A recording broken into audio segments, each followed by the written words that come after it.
घर में महापुरुष संत आकर बैठे हों और भिखमंगा कोई आएगा और वो राजी हो जाएगा, छूमंतर कर देगा, जादू की लकड़ी घुमा देगा, ऐसा समझकर उस महापुरुष के अनादर करके और भिखमंगों की बाट देखना जैसे बेवकूफी नीरी, ऐसे महापुरुषों का महापुरुष परब्रह्म परमात्मा हाजरा हजूर होते हुए भी किसी परिस्थिति की कल्पना करके ये इतने दोष मिटेंगे तब होएगा। अभी मैं आरती कर लूं, अरे आरती का समय नहीं है मूर्ख, अभी सत्संग सुनो, आरती का समय, आरती करो। अभी मैं ये कर लूंगा इतने पाप मिटेंगे, ये कर लूंगा इतने दोष मिटेंगे, ऐसा जाऊंगा ऐसा करूंगा तब कहीं मेरा कल्याण होगा। इस प्रकार की जो नासमझी लेकर हम चलते हैं तो कई तीर्थ नाए, कई तप किए, कई जगह जख मारे, वहीं के वहीं मुंडो मारवाड़। कबीर जी ने एक सुंदर बात कह डाली, बिहारी भाषा में। सत्वा कराइन बहुरी जो भुजाइन घूंघट और मस्कत जाए, गठरी बांध मुटेरी बांधिन, खसम के मुंडे धीनी धराए।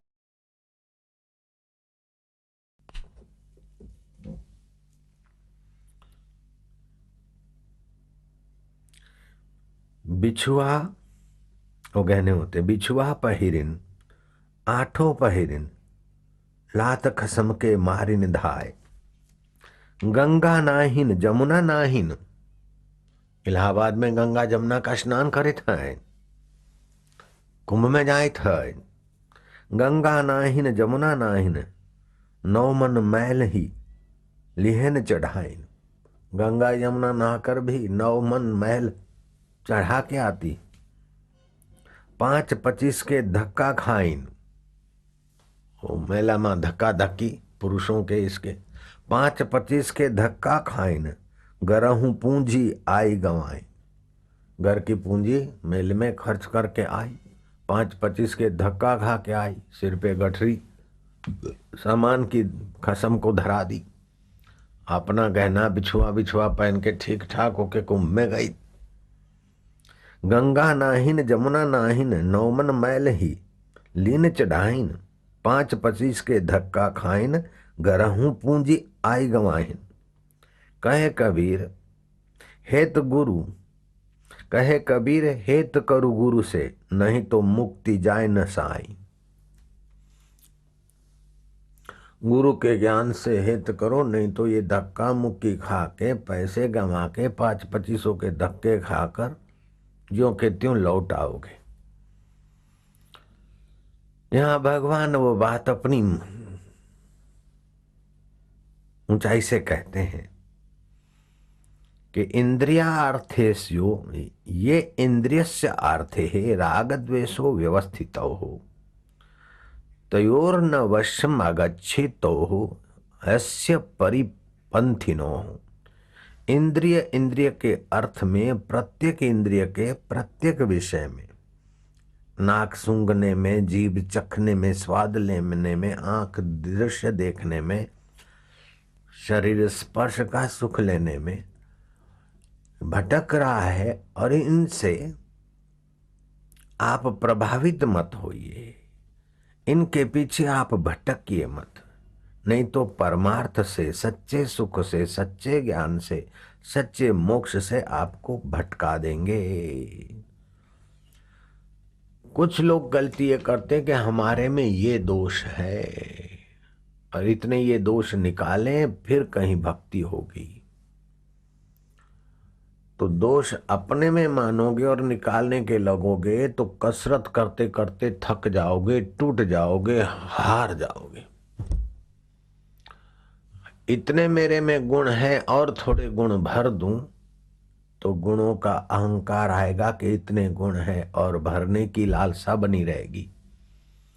आप भगवत लालसा से, भगवत सुख से, भगवत आनंद से जो हाजरा जुड़े उससे दूर पछाड़ खा लोगे। दोषों से ऊपर तो होना है, दोषों से भिड़ना नहीं है, लड़ना नहीं है, और दोषों के अनुसार करना भी नहीं है, और उनको मिटाने के लिए भिड़ना भी नहीं है। ऊपर तो हो जाए, उपेक्षा कर दे। निर्दोष नारायण के ज्ञान का, ध्यान का रस पान करे, दोष को न मिटाने में लगे, न दोष के अनुसार बरतने में लगे। कई लोग सत्संग करने की योग्यता गुरु से मिलती है, प्रवचन करते हैं, लेकिन वही ढांक के तीन पात, न द्वेष निकला, न नासमझी निकली, न कर्तव्य निष्ठा की योग्यता आई, आयुष्य पूरी हो रही है, समय बर्बाद हो रहा है। थोड़ी वाहवाही मिल गई, बस क्या हुआ, थोड़ी दक्षिणा मिल गई, क्या हो गया।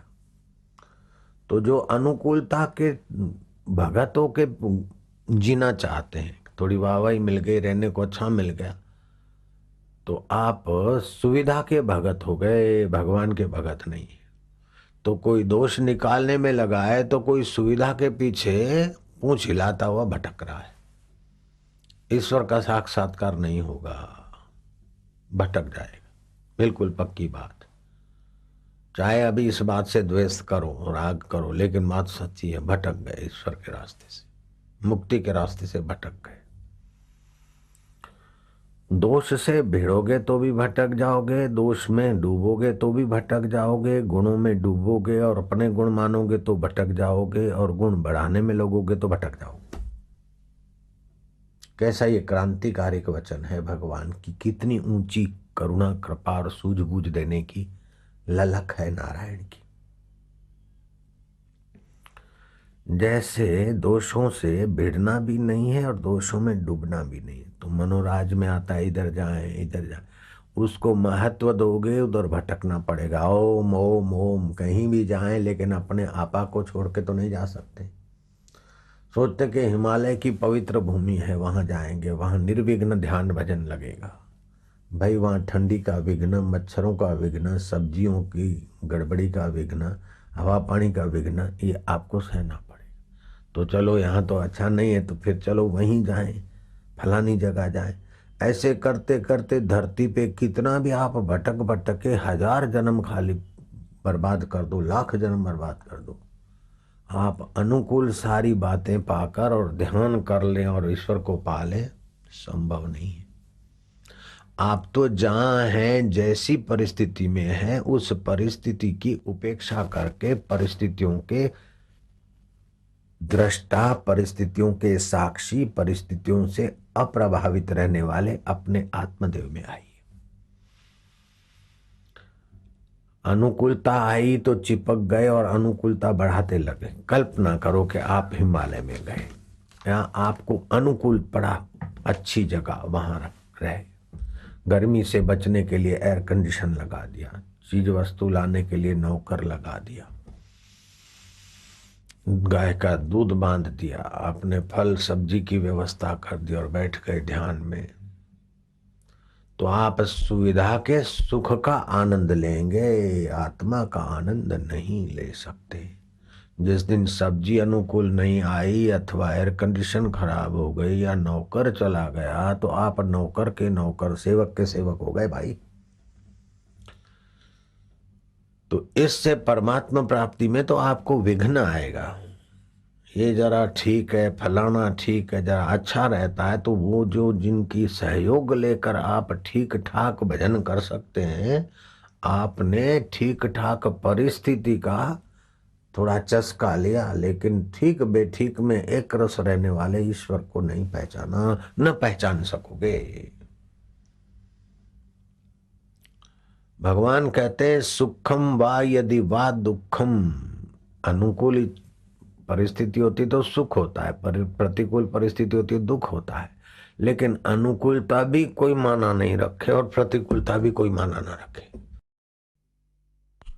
सुखम वा यदि वा दुखम स योगी परमो मतः, मेरे मत में वो श्रेष्ठ योगी, उत्तम योगी। आप सहते चलो, परिस्थितियों के सिर पर पैर रखते चलो, अनुकूलता आ गई, वाह वाह तू आई है जाने वाली है, प्रतिकूलता आई, वाह वाह तू आई है जाने वाली, और रहने वाला देखने वाला मैं सो हम आनंद हो। कितनी भी अनुकूलता में आप बैठ गए, ध्यान भजन करने लगे, मौत की प्रतिकूलता तो आएगी भाई साहब, बुढ़ापे की प्रतिकूलता आएगी, बीमारी की प्रतिकूलता आएगी। और बैंक में बैलेंस रख के आप एफडी पे जियोगे तो बैंक बैलेंस और बैंक के हिसाब किताब में भी मन तो उधर जाएगा। ब्याज कम हो गए, अब थोड़ा खर्चा भारी पड़ता है।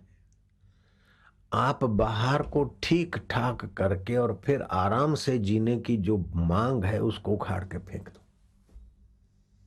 कहीं जाकर कुछ पाकर सुखी होने की जो मांग है उसको उखाड़ के फेंक दो। किसी को हटाकर किसी को मिटाकर फिर निश्चिंत होने की जो मांग है उसको आप हटा दो। ये तो चलता ही रहेगा, चाहे कृष्ण का अवतार लेकर आप आओ, चाहे राम जी का अवतार लेकर आओ, तभी भी मंथरा रही, कई रही, धोबी रहा, और न जाने कितने रावण के और दूसरों के प्रशंसक राम जी के विरुद्ध में बकते रहे, बोलते रहे। ऐसे ही श्री कृष्ण का सामर्थ्य देखो फिर भी।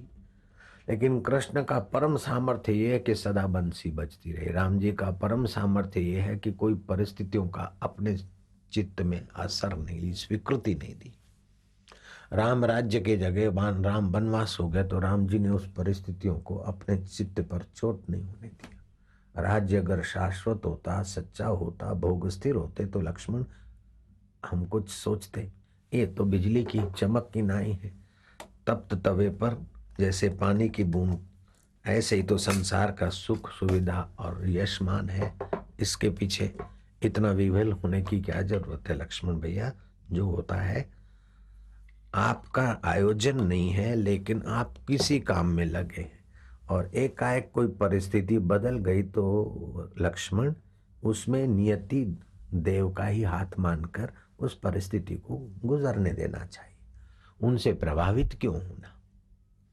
ये सूझबूझ आ गई तो आपने सारे सिंहस्थ नहा लिए, आपने सारी मालाएं घुमा दी, आपने सारे सत्कर्म कर डाले, और ये सूझ नहीं आई तो फिर ये कबीर जी की बात फिर से सुना देता हूं। सुतवा कराई ने बहुरी जो भुजाइन घूंघट ओटे मस्कत जाई। सिर पर घूंघट ओढ़कर गठरी बांधिन मोटरी बंधिन खसम के मुंडे दीनी धराई। घर का सामान सत्तू बत्तू खान पीने का गठरी बांध के पति के सिर पे धर दी और चलो तीर्थ नहाए जाई था। बिछुअन पहिरिन ओठा पहिरिन, ओ गहने ओठा बिछुअन पहिरन ओठा पहिरन, लात खसम के मारी निधाई कि चलो अब देर होती है, गंगा नहीं चले थे ना, अभी सोए रहे हो, देर होते है, चलो गठरी उठाओ और चलो अपन। बिछवा पहिरिन औठा पहिरिन लात खसम के मारी निधाए, गंगा नाहिन जमुना नाहिन नौमन मैल ही लीन चढ़ाई। 5-25 के धक्का खाइन गरहू की पूंजी आई गंवाइन। कहे कबीर हेत करू गुरु से नहीं तोर मुक्ति जाय न साई। गुरु के ज्ञान से सूझबूझ से प्रकाश से हेत करो। बाहर का तीर्थ नाने से एक फल होगा, धर्म लाभ। तीर्थ नाए एक फल, संत मिले फल चार, धर्म अर्थ काम और मोक्ष। सतगुरु मिले अनंत फल, कहत कबीर विचार। जिस फल का अंत न हो वो सतगुरु मिलेंगे तो अनंत फल होगा। और सतगुरु का वचन ये है कि आप किसी से अपना संबंध आपका सच्चा नहीं है। नींद के साथ तुम्हारा सच्चा संबंध नहीं है। नींद आई और गाई, तुम नहीं गए। कल की जागृत आई और गई, तुम नहीं गए। न जागृत है न नींद है, लेकिन हिता नाम की नाड़ी में स्वप्न दिखता है। स्वप्न भी चार प्रकार के होते हैं। एक प्रभातकालीन स्वप्न होता है देवी देवता अथवा शुभ का, वो स्वप्न दिखे तो फिर सोना नहीं चाहिए, तो वो स्वप्न का शुभ फल होता है। वो लगभग सच्चे होते हैं। दूसरे आंशिक सत्य होते हैं, रात्रि में स्वप्न आते हैं। कुछ सच्चे होते हैं, कुछ ऐसी कल्पना होती। तीसरे जो होते हैं चिंता के बल से आए, और चौथे होते हैं कि बीमारी के बल से आए, वे मिथ्या होते हैं। तो वे बुरे स्वप्न आए तो फिर तुरंत सो जाना चाहिए, तो फिर बुरा होने का सवाल ही नहीं होता। और बढ़िया स्वप्न प्रभात को आए तो फिर नींद नहीं लेनी चाहिए। इस्लाम धर्म ने भी स्वप्ने की व्याख्या की, उनके भी ग्रंथ है।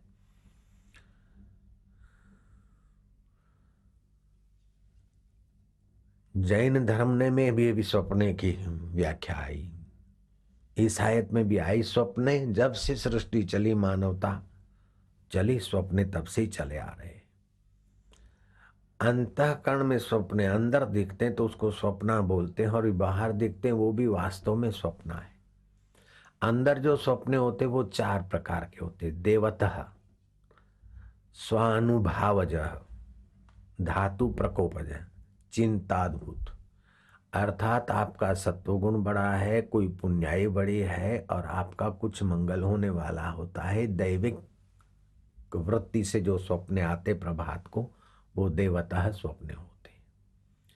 स्वानुभवज, जैसे भरत को हुआ कि अयोध्या में कुछ अनुचित घटना घटी, स्व के अनुभव से आया, और आए तो देखा कि राम राज्य के बदले राम वनवास हो गया, मां ने इतनी भारी गलती कर ली, फलानु फलानु। तीसरे होते चिंताद्भुत, जैसे सीता जी को राम जी की चिंता होती और बड़े भयानक सपने देखती कि ऐसा हो गया, रावण मेरे को उठा ले आया, तो उधर राम जी को क्या हुआ होगा, कैसे कैसे। तो अनेक प्रकार की कल्पनाओं में चिंताद्भुत जो सपने हैं वो व्यर्थ की कल्पना और डर कराते। धातु प्रकोप जन्य, वायु की वृद्धि हो गई तो आपको लगेगा आकाश में उड़ रहा हूं और गिर गया हूं या फलाना आदि। पित्त की तो आग आग दिखेगा और जलन जलन दिखेगा, घर जल गया, फलाना जल गया, पित्त प्रकोप से होता है। कफ प्रकोप से भी इस प्रकार आप नाली में धस गए, या ये हो गया वो हो गया। तो शरीर के वात पित्त कफ दोष जन्य प्रकोप से भी इस प्रकार के आए कई स्वप्न आते, लेकिन वे मिथ्या होते हैं। चिंताद्भुत भी कल्पना मात्र होते हैं। स्वानुभव जन्य भी कभी कभार कई सच्चे भी होते हैं, लेकिन देवता स्वप्ने सच्चे होते हैं प्रभात काल के। तो नींद आई गई, स्वप्न आया गया, और जागृत आई गई। इनसे सत स्वरूप तुम्हारा संबंध कतई नहीं। सत स्वरूप नींद में भी था, नींद अच्छी आई तभी था और न आई तभी था। स्वप्न अच्छा आया तभी था और बुरा आया तभी था। और जागृत का दिन कल का अच्छा बीता या दुखद बीता, वो सब बीत गया, लेकिन तुम्हारा आत्मदेव ज्यों का त्यों रहा। उन पर इनका कोई वास्तविक प्रभाव नहीं पड़ सकता। जिस पर इन तीनों का प्रभाव नहीं पड़ता वो तुम्हारा आत्मा विभू परमात्मा है। तुम्हारा उसके साथ सीधा सच्चा और शाश्वत संबंध है। दुर्भाग्य है कि तुम उसमें टिकते नहीं।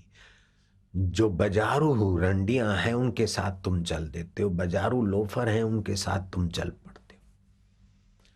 बाजारू रंडियां और लोफर क्या, कि बस ये आने जाने वाले, हिलने डुलने वाले, आपको प्रभावित करके आपका समय शक्ति हर लेने वाले। ये जागृत आए, स्वप्न आए, सुषुप्ति आए, उसी में तुम भटक गए। तुम अपने में नहीं आ रहे हो। परिस्थितियां बढ़िया करके सुखी होने की मजूरी कर रहे हो। बुरी परिस्थितियां हटाने की मजूरी कर रहे हो। अरे बुरी परिस्थितियां हटाने की मजूरी मत करो, अच्छी परिस्थितियां लाने की मजूरी मत करो। ये सब बाहर तो होता रहेगा, जिसकी सत्ता से दिखता है उस सोहम स्वभाव में जागृति लाओ। आप दर्पण देखते ना, दर्पण आईना देखते हैं, तो जब आईना देखे उसके पहले आईने में चेहरा नहीं था, और आईना हटाने के बाद भी वो चेहरा उसमें नहीं दिखता है, और जिस समय चेहरा दिख रहा है उस समय भी आईने में चेहरा वास्तविक में नहीं है। ऐसे ही तुम्हारे सच्चिदानंद में न दुख है, न सुख है, न चिंता है, न स्वप्न है, न सुषुप्ति है, न कुछ भी नहीं है। सब का ये साक्षी दृष्टा असंग आत्मा यूं अभी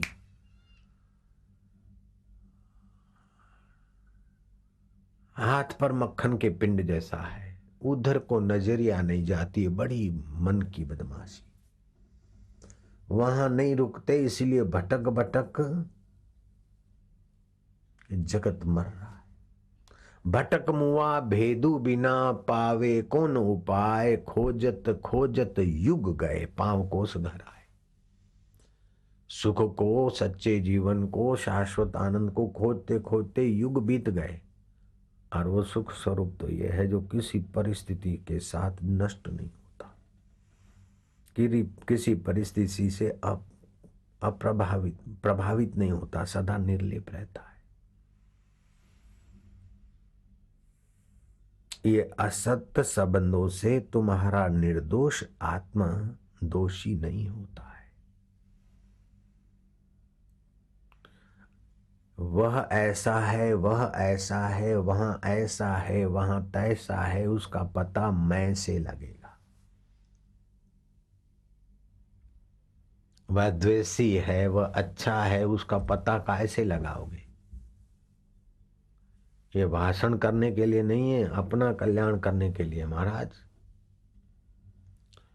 ये ऐसा है, ये ऐसा है, ये तैसा है, तो यह का पता भी तुम अपने मैं से लगाओगे, और वह का पता भी अपने मैं से लगाओगे, तो यह और वह तो आता जाएगा, पता लगता जाएगा, विस्मृति होती जाएगी। लेकिन अपने आप का पता न तुम यह से लगा सकते हो, न वह से लगा सकते हो। अभी तो वैज्ञानिक साधन इतने सुविकसित हो गए हैं कि बारीक से बारीक चीज को 10 लाख गुना करके आप देख सकते हो। जो चीज जितनी है उससे 10 लाख गुना बड़ी दिख सकती, लेकिन उस परमेश्वर को उन वैज्ञानिक साधनों से आप नहीं देख सकते। इन आंखों से तो नहीं देख सकते, माइक्रोस्कोप सूक्ष्म सूक्ष्मतम जो बने, जिस चीज को जितनी है उससे 10 लाख गुना बड़ी करके देख सकते, तो कितनी सूक्ष्म चीज आप उस साधन के द्वारा देख सको।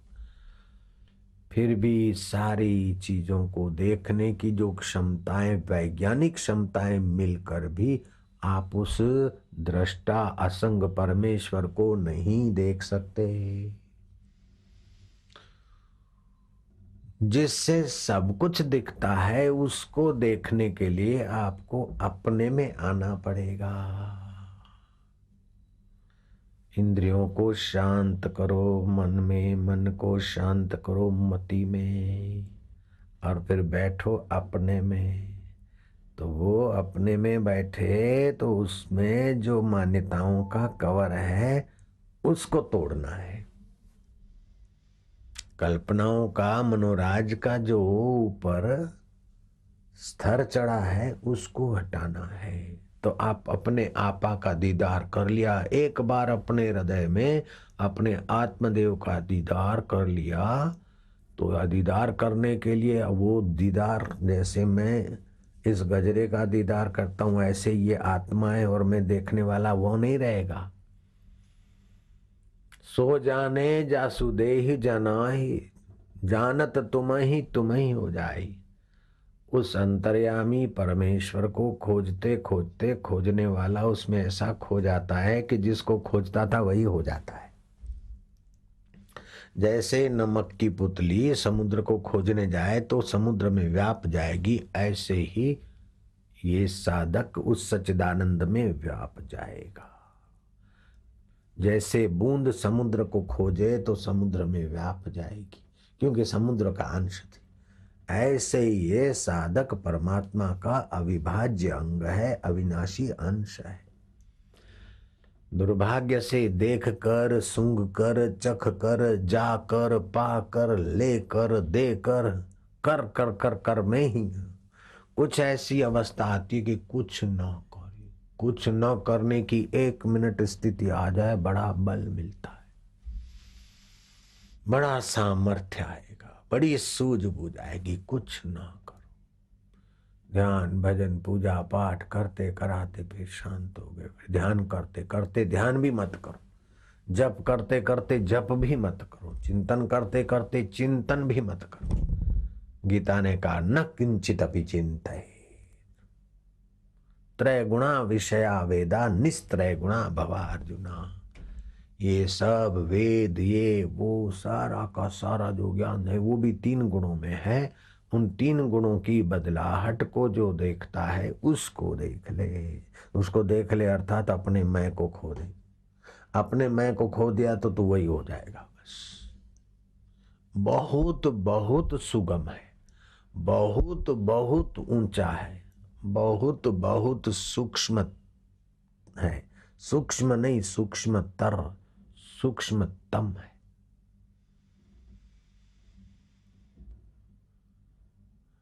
नहीं तो धारणा ध्यान करके समाधि सच्ची समाधि भी होती है और दूसरी मूर्छा समाधि भी होती है, लोगों को चमत्कार दिखाने वाली। प्राण चढ़ा दिए ऊपर, चलो मैं 6 महीने बैठ गया, बक्सा खोला मैं निकलूं, 6 साल 60 साल। अरे दिलीप राजा के जमाने में बहुरूपिया ने कहा कि मेरे को आप 6 हाथ चौड़ा, 6 हाथ लंबा, 6 हाथ गहरा खड्डा खुदवाइए और वहां एक बक्सा धरिए, मैं उसमें ध्यान में बैठता हूं और उसको आप ताला लगा दीजिए। 6 महीने के बाद दिलीप राजा आप खुदवाइए, बक्सा खोलिए, मैं अगर जिंदा मिलूं तो फिर ये घोड़ी इनाम में दोगे ना। तो दिलीप ने कहा 6 महीना तुम धरती में समाधि लगा दोगे फिर भी जिंदे रह सकते? बोले हाँ। तो दिलीप ने ऐसा किया। तो 6 महीने बीत गए तो मंत्रियों ने कहा कि उसको 6 महीने बीत गए। बोले बीत गए तो वो जिंदा होगा तो घोड़ी मांगेगा, ऐसी घोड़ी में देनी नहीं है, और मर गया होगा तो फिर से ही गाड़ना पड़ेगा, तो पड़ा रहने दो। 10 20 50 100 वर्ष हो गए, दिलीप राजा भी चले गए, फिर रघु राजा आए चले गए, और दशरथ राजा वृद्ध हुए और राम राजा वशिष्ठ जी के चरणों में सत्संग सुन रहे। तो वशिष्ठ ने कहा कि राम जी, चित्त को जगाए बिना, वासनाओं को त्यागे बिना जीव का कल्याण नहीं होता। वैसे तो प्राण चढ़ाकर सहस्त्रसार में दिलीप राजा के जमाने में एक बहुरूपिया अभी तक वहां पड़ा है। इस विषय में वशिष्ठ महाराज ने योग वशिष्ठ महारामायण अभी भी उपलब्ध है अपने पास और बाजार में भी मिलेगा। एक कथा आती है। फिर वहां गए वशिष्ठ जी और वो खड्डा खुदवाया, बक्सा खुलवाया, तो वो बैठा था बहुरूपिया। उसकी जीभ तालू से उतारी और सिर पर थपलियां मारी, तो आंखें खोली, बोले लाओ घोड़ी। अरे अब आगे घोड़ी तो क्या, घोड़ी की बेटियों की बेटियां, बेटियों की बेटियों कई पैदा होके कतारें खत्म हो गई, दिलीप का राज खत्म हो गया, रघु राजा भी आए और चल दिए, अभी तो राजा राम का राज है। तेरी वासना देखो, घोड़ी लेकर बैठी है। इससे तू उस परमेश्वर के रास्ते चलता तो 3-4 क्षण की समाधि भी तेरे सारे दुख हर लेती। चौथाई घड़ी 5.25 मिनट की भी वो समाधि लग जाए, 1 घड़ी आधी से पुनियाद, तुलसी संगत साधकी हरे कोटि अपराध। 22.5 मिनट की एक घड़ी होती है। चौथाई घड़ी भी अगर उस चैतन्य तत्व में तू समाहित होता तो तेरा तो मंगल हो जाता, तेरा दर्शन करके लोगों का मंगल हो जाता। ये तू क्या कर रहा है?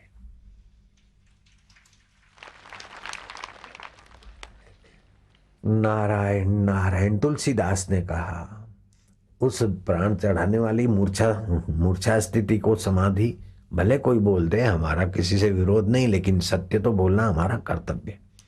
दूसरी होती है धारणा, ध्यान और आहार व्यवहार शुद्ध करके धीरे धीरे समाधि करना। लेकिन उस समाधि को भी शास्त्रों ने टोका है। तन सुकाए पिंजर कियो, ईमानदारी से जो कर रहे हैं, लेकिन समाधि करके ऐसी स्थिति करके फिर भगवान को पाऊंगा, तो यहां भी मार खा गए। तन सुकाए पिंजर कियो, धरे रैन दिन ध्यान, तुलसी मिटे न वासना, बिना विचारे ज्ञान। रामायण में आता है। आपने वो ₹100 के समाधि खड्डा खोद के आप हो गए और लोगों को आकर्षित करने के लिए आपने कोई टेक्निक जान ली, उससे तो वो धारणा ध्यान वाली बहुत ऊंची है स्थिति। लेकिन उसमें भी अगर आपने आत्मज्ञान का विचार नहीं किया, संग परमेश्वर तत्व का, तो आप सुन्न पड़े रहे, शांत पड़े रहे, बड़ा मजा आया, बड़ा प्रभाव हुआ, लेकिन आप कौन है और वो सृष्टिकर्ता कितना दूर है वो आपको ज्ञान नहीं होगा। सृष्टिकर्ता का, सर्वेश्वर परमेश्वर का साथ आपकी एकाकारता नहीं होगी। ईश्वर आपके आगे पीछे चले सगुण साकार, और आप फूंक मार के मुर्दे को जिंदा कर ले, लोक लोकांतर में आपकी गति हो जाए, ऐसी योग विद्याओं की कलाएं हैं। आप जल में गोता मारे और जल की धारणा आपकी सिद्ध है, आप जल में जल हो जाए। पृथ्वी की धारणा कर लें और पृथ्वी में आपको कोई यहाँ गाड़ दे और आप कलकत्ता में उसी समय दूसरों के यहाँ प्रकट हो जाए। अग्नि में आप कूद जाएं और देखते देखते आप अग्नि में स्वाह हो गए और 4 कदम दूर से फिर आप जिंदे दिखे। ये सारी धारणा शक्तियों की लीला है। इसका हम खंडन नहीं करते, इनको हम मानते हैं, लेकिन परमात्मा प्राप्ति के आगे ये तुच्छ है। जैसे मेरे गुरुदेव ने नीम के पेड़ को, एकाग्रता थी, इच्छा शक्ति सुविकसित थी, नीम के पेड़ को आदेश दिया। जैसे ज्ञानेश्वर ने चबूतरे को आदेश दिया, चबूतरा चला तो नीम का पेड़ चल पड़ा लीला राम जी की आज्ञा से। मुसलमान भी उनके शिष्य होकर लीलाशाह नाम पड़ा। लेकिन मेरे गुरु की नजरिया और मेरी नजरिया में ये भी कोई बड़ी बात नहीं है। नीम का पेड़ चल गया तो क्या बड़ी बात हो गई?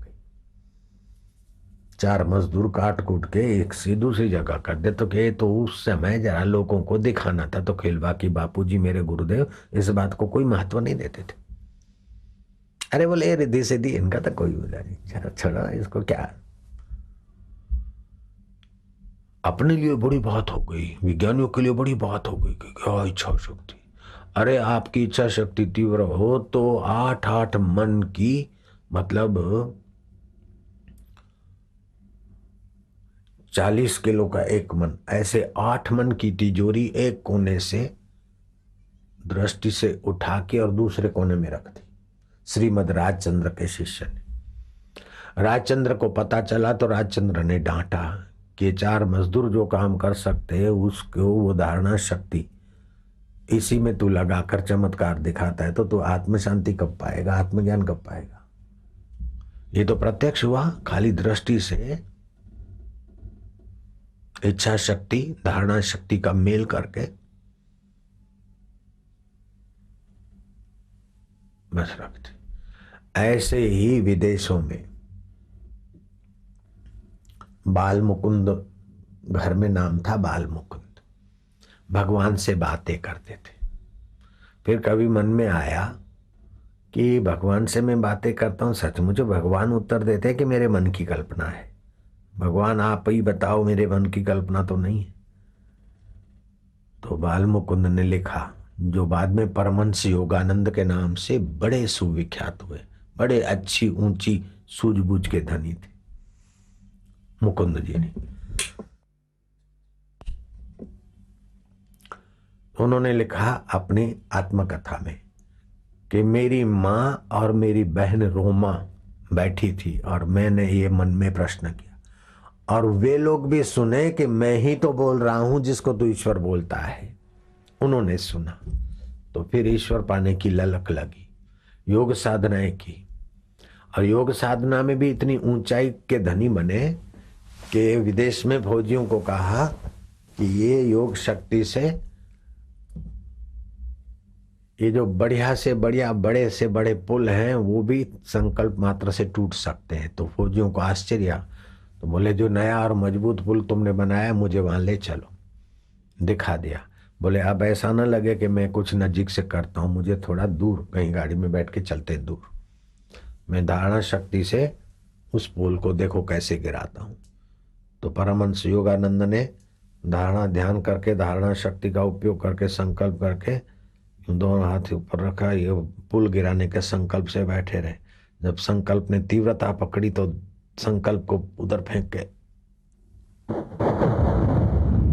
पुल गिरा के दिखा दिया। लेकिन आत्मज्ञान के आगे इस चीज की भी कोई कीमत नहीं। गुल्फ मैफिंग ने क्या क्या चमत्कार दिखाए, लेकिन तत्व ज्ञान के आगे गुल्फ मैफिंग का चमत्कार भी कुछ नहीं। मृतक को जिंदा कर दिया, फिर भी आत्मा परमात्मा की प्राप्ति के आगे कोई बड़ी बात नहीं। भाव में आगे नामदेव और माजा विठ्ठला, आपको प्यास लगी है, एक ज्ञानेश्वर तो योग बल से कुएं में से पानी ले आए सिद्धियों के बल से, मैं आपको झूठा पानी नहीं पिलाऊंगा, माजा पांडुरंगा मैं। भाव से भर गए, आंखों के 2 आंसू गिरे उस सूखे कुएं में, जो थोड़ा सा पानी था, पूरा कुआं छलो छल भर गया और नामदेव ने अंजलि भर के ठाकुर जी को पानी पिलाया। ये भी आत्म साक्षात्कार के आगे ज्यादा माना नहीं रखता। वह आत्म साक्षात्कार कैसे हो ये भगवान बताते हैं। इंद्रियस्य अर्थे राग द्वेषो व्यवस्थितो हो तयोर्न वश्यम आगच्छतो यस्य परिपंथिनो।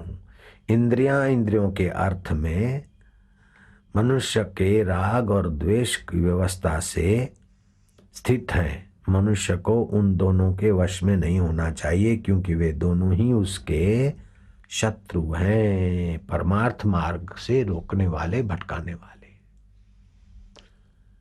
तो अनुकूलता के गुलाम मत बनो और प्रतिकूलता से जूझो मत। आप सहते चले जाओ, देखते चले जाओ। यह भी देख वह भी देख, देखत देखत ऐसा देख, मिट जाए धोखा और रह जाए एक। बात बहुत ऊंची है, इसके सुनने के सब अधिकारी नहीं होते, फिर भी सुना हुआ है तो इस जन्म में नहीं तो अगले जन्म में भी कहीं उभर आया तो सारी साधनाओं का सारा फल नन्हा लगेगा। ये ज्ञान इतना ऊंचा है। अमावस्या और सिंहस्थ का प्रसंग, और सुबह सुबह शिप्रा में गोता मार के आए आप लोग, तो फिर में शिप्राएं पैदा हो लीन हो गई। ऐसे पर ब्रह्म परमात्मा में गोता मारने का ज्ञान तुमको न सुनाऊंगा तो किसको सुनाऊंगा। इसको सुनने मात्र से सारे तीर्थों का फल हो जाता है, सारे यज्ञों का फल हो जाता है, सारे पितरों को तर्पण करने का फल हो जाता है। स्नातम तेन सर्व तीर्थम, उसने सारे तीर्थों में नहा लिया, एक शिप्रा में नहीं। कृतम तेन सर्व यज्ञम, उसके द्वारा सारे यज्ञ हो गए। ये न क्षणम मनः ब्रह्म विचारे स्थिरम कृत्वा, जिसने एक क्षण के लिए उस ब्रह्म परमात्मा के विचार में अपने मन को लगाया। अभी आप वो सुन रहे, क्योंकि सुबह 6 बजे के बैठे हैं, 9 बज रहे हैं, तुम्हारी तपस्या का फल तुम्हारे हृदय में फलित हो, इसलिए ऐसी बात हमको बताना विशेष अच्छा लगता। तो आप किसी परिस्थिति को सदा न मानिए और किसी परिस्थिति बनाकर सुखी होने की मजबूरी में न पड़िए। किसी को हटाने की भी जरूरत नहीं है, किसी को मिटाने की भी जरूरत नहीं है, कहीं पाने की भी जरूरत नहीं। आप कौन है बस खोजिए, हटाने पाने मिटाने में मत लगिए। अपने दोष मिटाऊं और गुण भरूं तब भगवान मिलेंगे, अथवा दोषों में बहता रहूं, बहते रहोगे तो तबाही हो जाएगी। मिटाने में लगोगे तो भिड़ते भिड़ते थक जाओगे। गुण, अपने गुण बढ़ाओ, न गुण बढ़ाओ, न दोष बढ़ाओ, न गुण मिटाओ, न दोष मिटाओ। आप कौन हो उसको पाओ बस।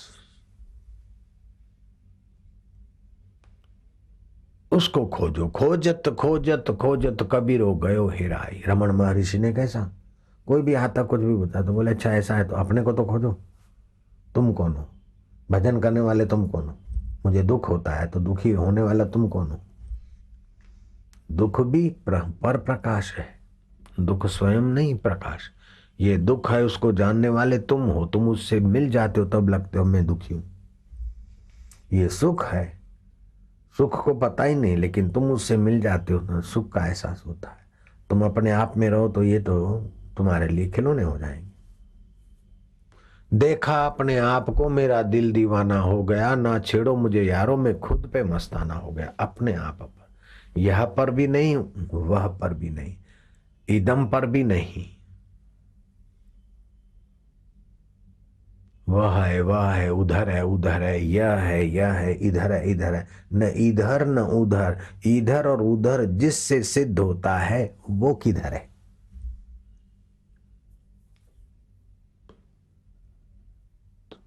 जो सदा रहता है उसको तुम कभी छोड़ नहीं सकते हो। जो सदा मुक्त है उसको तुम छोड़ नहीं सकते हो, वो तुमको नहीं छोड़ सकता। इतना सहज है, लेकिन सूक्ष्मतम है इसलिए कठिन हो गया। जैसे संसार में कोई काम करने से ही कुछ मिलता है, कहीं जाने से कुछ होता है, ऐसे ही समझते कि ईश्वर प्राप्ति के लिए भी कुछ करो, कहीं जाओ तभी कुछ होगा। बाहर नहीं जाना है, सजग होना है बस। दुखाया तो है तो आप बोलते मेरा भजन में मन नहीं लगता है, या आप भजन के रास्ते आगे बढ़े उसकी पहचान क्या? के पहले जितना दुख के प्रसंग में दुख होता था, अब आप दुख को देखने वाले बनोगे। दुख की चोट उतनी नहीं होगी तो आप समझो कि ईश्वर के रास्ते ठीक चल रहे हो। पहले जितना सुखद चीज पाकर आप बहुत सुखी हो जाते थे, अब उतना सुख का एहसास नहीं होता है, तो समझ लो आप ठीक सूझबूझ के रास्ते चले। जितना छोटा प्राणी, छोटा जीव, उतना ही अनुकूल और प्रतिकूलता की असर ज्यादा होगी। जैसे बच्चा है तो उसको 4 पैसे की मिठाई या खिलौने दो तो बहुत हर्षित होगा, और 54-58 रुपए की चीज छीन लो तो बहुत दुखी होगा। लेकिन जो बड़ा हुआ तो फिर 5-10 रुपए की चीज का भी उतना असर नहीं होता। श्री कृष्ण का बड़पन कैसा है कि द्वारका सुवर्ण की है और डूब रही है तो भी वही श्री कृष्ण की स्थिति वही की वही।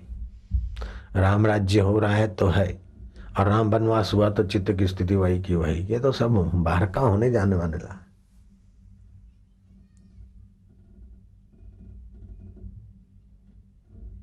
तो अपने चित्त के साक्षी चैतन्य को चित्त के प्रभाव से ढको मत, प्रभावित मत होने दो। ओम ओम। रोहित नाम का लड़का बैलगाड़ी ले जा रहा था, जोरों की आंधी तूफान आए, निमक बह गया, बैल भाग गया, फिर भी सत्संग के प्रभाव से। बिजली तू किसे डराती है, मेघ तुम किसको चमकाते हो? मैं बैल नहीं भाग जाऊं, निमक नहीं बह जाऊं, मैं परिस्थितियों को देखने वाला सत्संग सुन बैठा हूं।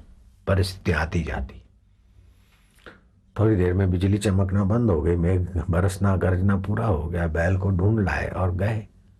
सेठ ने उसकी मस्ती देखकर बड़े प्रभावित हुए। 2 वचन सुनकर सेठ ने उसको मजदूरी के बदले दुकान में रख लिया।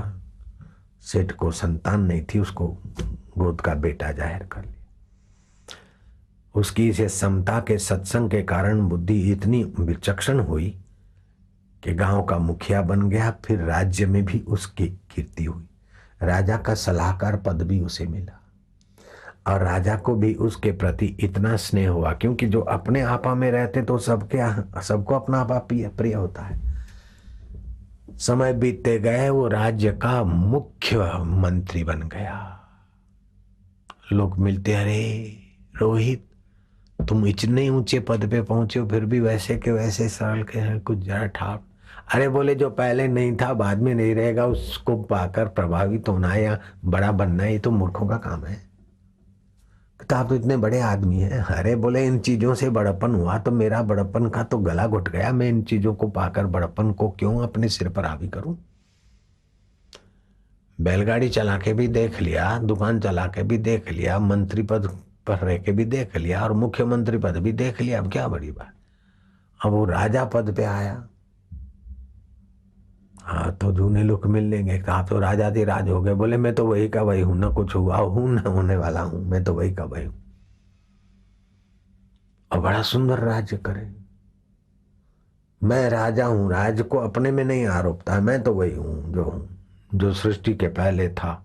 जैसे आईने के पहले आईना में तो दिखता है, आईने में कुछ नहीं है, ऐसे ये अंतःकरण में दिखता है, वास्तव में अंतःकरण की गहराई परमेश्वर तत्व में कुछ नहीं, अपने आपा में कुछ भी नहीं है। मैं फलानी जाति का हूं, मैं फलाने मजहब का हूं, मैं फलाना हूं, ये ढींगना हूं, ये अंतःकरण की कल्पनाओं में ही दिखता है। कोई देवी मिलती, देवता मिलता है, या कोई मिलता है, या कोई मकान मिलता है, या कोई पद मिलता है, या कोई शिष्य मिलते, उससे अगर हम बड़े हो गए तो हम तो कितने मोहताज हो गए, कितने लाचार हो गए। इनके कारण हम बड़े हुए, तो अपने बड़प्पन का तो हमने गला घोंट रखा। अरे ये मिले चाहे इनके विपरीत मिले, सारी दुनिया उल्टी होकर टंग जाए और सूली पे चढ़ा दे, तभी भी अनलहक मैं वही हूं। मंसूर कहता मैं वही हूं। सुकरात को जहर दे दिया तब भी सुकरात कहते हैं मैं नहीं मरता, मरता है यह मरता है, मैं तो उसको मौत को भी देख रहा हूं। ये कितना ऊंचा बड़प्पन है। इस बड़प्पन को छोड़कर आपके आगे पीछे भले भगवान का अवतार घूमता हो, फिर भी आपने उस ब्रह्म परमात्मा को जानने के लिए ब्रह्माकार वृत्ति का आश्रय गुरु के द्वारा नहीं पाया तो आप अधूरे रहेंगे। भगवान नारायण के पार्षद थे जय विजय। दिन में कई बार नारायण के दर्शन होते थे, बातचीत होती थी। जैसे अंगत सेवक को स्वामी से मिलना दूसरों के लिए प्रधानमंत्री, लेकिन वो प्रधानमंत्री का जो अंगत सेवक है उनके लिए तो मिलना कोई कठिन क्या है क्या। प्रधानमंत्री की मजबूरी है, उनसे मिलता रहेगा। भैया आजा टुन्नू, भैया जरा ये कर दे, जरा वो कर दे। तो भगवान नारायण के पार्षद थे, फिर भी आत्मज्ञान के अभाव के कारण सनकादि ऋषि ब्रह्मज्ञानी संतों का अपमान कर दिया। तो संतों ने श्राप दे दिया कि नारायण के निकटवर्ती होने पर भी तुमको अभी भेद बुद्धि नहीं गई, आसुरी वृत्ति नहीं गई, तो जाओ तुम असुर योनियों में भटको। 3-3 बार वेद से हमारा अपमान किया तो तुमको असुर योनियों में 3-3 बार भटकना पड़े। वही जय विजय हिरणाक्ष और हिरणाकश्यपु बने, वही जय विजय कुंभकर्ण और रावण बने, और भगवान को राम अवतार लेकर उनको फिर अपने धाम में भेजने के लिए आना पड़ा। शिशुपाल और दंतवक्र बने, वही जय विजय। इसीलिए जब तक आत्मा परमात्मा जिससे सब जाना जाता है उसको नहीं जाना, तब तक साधना